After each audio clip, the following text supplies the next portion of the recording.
Nasib, umur, dan jodoh memang hanya Tuhanlah yang tahu. Kita tidak mengetahui kapan tibanya hari kematian kita.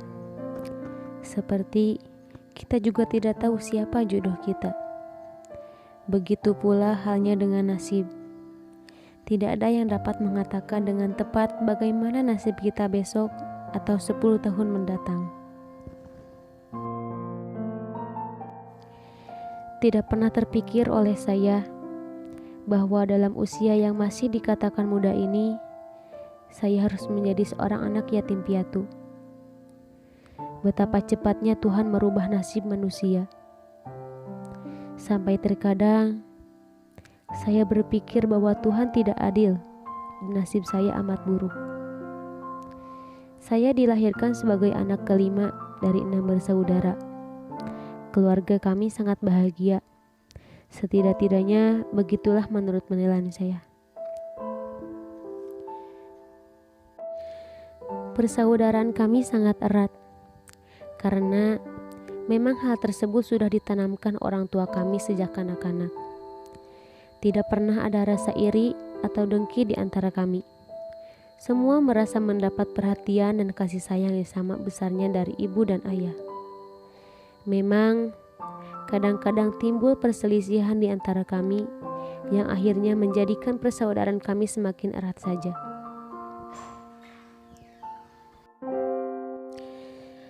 Masa kecil saya lalui dengan penuh kebahagiaan, dengan jumlah anggota keluarga yang sudah lebih dari cukup karena zaman dulu ibu tidak mengenal istilah keluarga berencana.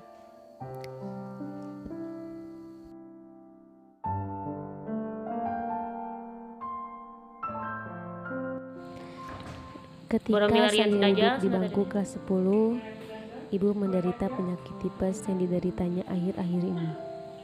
Karena penyakit tipes itulah, beliau sering demam tinggi dan wajahnya membiru. Ayah dan ibu sudah bekerja lama sebagai seorang petani. Kami tidak pernah hidup dalam kemewahan, karena ayah dan ibu tidak mau dan beliau tidak ingin menjadikan sombong dan manja. Beliau kerap berkata, jangan melihat ke atas saja, tetapi lihat juga yang di bawah. Masih banyak orang yang lebih menderita dari kita. Dan beliau selalu menekankan bahwa tugas kami hanyalah belajar, sekolah yang tinggi, sehingga kami akan mempunyai cukup bekal untuk hidup sendiri di hari nanti. Masih terngiang di telinga saya ucapannya, mumpung ayah masih sanggup membiayai sekolah, belajarlah sungguh-sungguh. Ayah tidak akan meninggalkan warisan yang berlimpah-limpah. Tetapi dengan bekal ilmu yang kalian dapat, kalian akan bisa menantang hidup yang keras ini. Masing-masing dari kami mempunyai cita-cita yang berbeda. Ayah dan ibu tidak pernah memaksakan kehendaknya, bahwa kami harus jadi ini, harus jadi itu. Setiap pilihan kami selalu direstuinya, asalkan kami sungguh-sungguh dan menekuni. Ketika itu, banyak di antara kami yang bercita-cita menjadi dokter, karena kami beranggapan akan dapat menyembuhkan ibu tercinta. Demikianlah waktu terus berjalan, dan kebahagiaan tetap menengkapi keluarga kami. Sementara itu, kesehatan ibu semakin memburuk. Berbagai cara pengobatan sudah dilakukan, dari yang bersifat ilmiah sampai ke mistik. Kami hanya menginginkan kesembuhan ibu. Kami semua hanya dapat berdoa agar beliau diberi kesempatan hidup yang lebih panjang lagi. Tetapi manusia hanya bisa berharap. Di tahun 2018, hanya beberapa hari di rumah sakit, ibu kami menghadap Tuhan Yang Maha Esa. Sudah tentu kejadian ini merupakan pukulan yang amat berat bagi kami, termasuk ayah orang yang sekian lama hidup bersamanya dalam susah dan senang. Dalam usia 16 tahun ini, saya sudah tidak beribu lagi. Sedangkan adik yang bungsu masih duduk di SD. Belum pernah kami merasakan kehilangan yang amat besar seperti ketika itu. Hanya dengan nasihat saudara-saudaralah kami dapat menerima kenyataan ini. Kami harus menyadari bahwa ibu yang telah membesarkan kami telah pergi jauh dan tidak akan pernah kembali lagi. Di satu pihak kami merasa bersyukur karena dengan demikian hilanglah sudah semua penderitaannya. Tetapi di pihak lain, kami merasakan kesedihan yang amat dalam. Tidak ada lagi orang yang menyambut kedatangan kami sepulang sekolah. Tidak ada lagi yang membuatkan kami masakan yang enak dan menunggui kami bila kebetulan kami sakit. Rumah menjadi sepi dengan kepergian ibu. 1 minggu setelah ibu meninggal, salah satu kakak saya menikah. Lucu sekali rasanya waktu itu, seakan-akan kamilah yang akan mantu. Segala persiapan kami kerjakan bersama, dan bantuan sanak saudara-saudara dan teman-teman kami sendiri. Di minggu berikutnya, disusul oleh kakak saya yang ketiga menikah, mulai dari menyusun acara hingga pelaksanaan. Dan ketika tiba di hari pernikahan, rasanya sedih tidak bisa dibendung lagi. Hanya ada ayah yang berdiri di samping kakak saya tanpa kehadiran seorang ibu.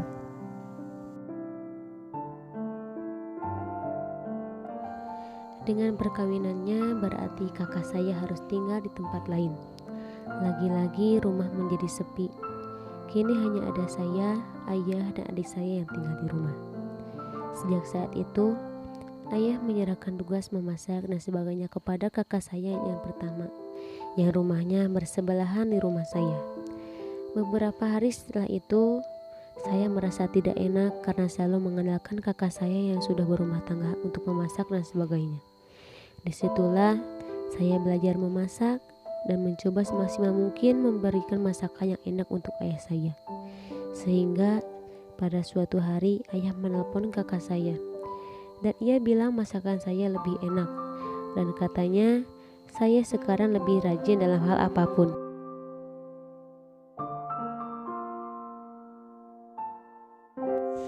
Tetapi setelah itu, mungkin karena kesedihannya yang begitu dalam, beberapa bulan setelah kehilangan ibu, ayah mendapatkan serangan jantung. Takut sekali kami mendengar penjelasan dokter waktu itu. Haruskah kami kehilangan lagi orang yang kami cintai dan hormati? Tidak, kami tidak menginginkannya. Serangan pertama terjadi ketika saya berusia 17 tahun. Ketika beberapa hari di rumah sakit, ayah dibawa pulang ke rumah kakak. Karena waktu itu, dokter sudah tidak sanggup untuk mengobati. Sepulang sekolah, saya pergi ke rumah kakak untuk melongok ayah saya. Ketika saya sampai di sana, terlihat aura bahagia ketika ayah bertemu dengan saya. Dan ayah juga sempat berkata kepada saya bahwa ayah hanya ingin tinggal di rumah saja bersama saya.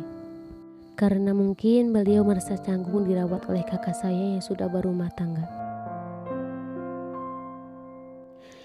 Beberapa hari setelah itu, serangan jantungnya semakin parah. Satu persatu dari kami meminta ampun atas dosa-dosa yang kami buat. Dan bertepatan di bulan kelahiran ibu, ayah meninggalkan kami menghadap Tuhan Yang Maha Esa. Hanya beberapa bulan setelah kehilangan ibu, kini kami harus kehilangan satu-satunya orang tempat kami berlindung dan mengandung. Sekali lagi kami mendapatkan pukulan berat, tetapi kami harus menghadapi kenyataan pahit ini. Dan atas persetujuan kami bersama, ayah dimakamkan di sebelah makam ibu. Biarlah mereka berdampingan sehidup semati.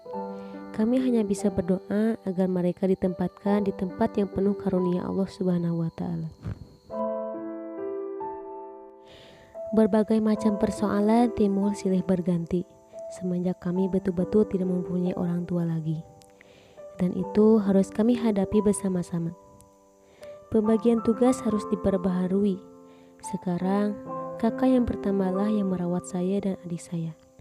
Dengan pemasukan uang yang tidak seberapa, saya harus berusaha agar uang tidak tekor.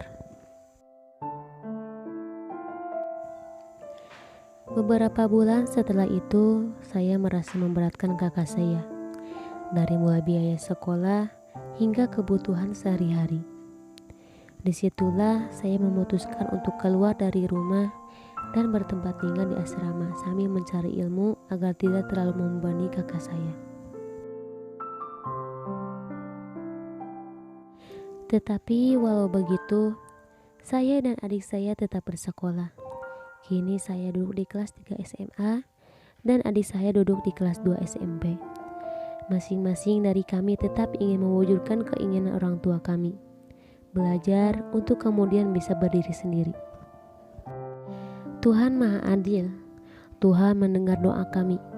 Kami tidak pernah dibuatnya sampai menderita kelaparan, dan diberinya kami jalan untuk mendapatkan rezeki sehingga kami tetap meneruskan sekolah. Kini setelah 2 tahun kami menjadi yatim piatu, terasa bahwa apa yang dinasihatkan orang tua kami sangat berguna. Dengan belajar hidup mandiri, kami dapat mengatasi persoalan hidup yang datang silih berganti. Masing-masing kini sudah mulai berdiri sendiri dengan keahlian yang kami miliki. Kami mulai untuk tidak lagi menggantungkan diri kepada keuangan keluarga. Perjalanan hidup kami masih panjang dengan segala rintangan dan tantangan. Tetapi kami sudah terbiasa dengan kehilangan-kehilangan dan kenyataan pahit yang harus dihadapi. Hanya dengan bekal persaudaraan yang erat dan berusaha keras untuk bisa bersekolah tinggi, kami akan terus berusaha untuk tetap menjaga nama baik orang tua kami. Karena hanya itulah yang dapat kami lakukan untuk membalas budi mereka. Dan hanya disitulah letak kebahagiaan kami.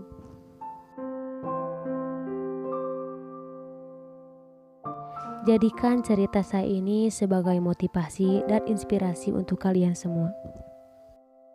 Sekian dari saya. Wassalamualaikum warahmatullahi wabarakatuh.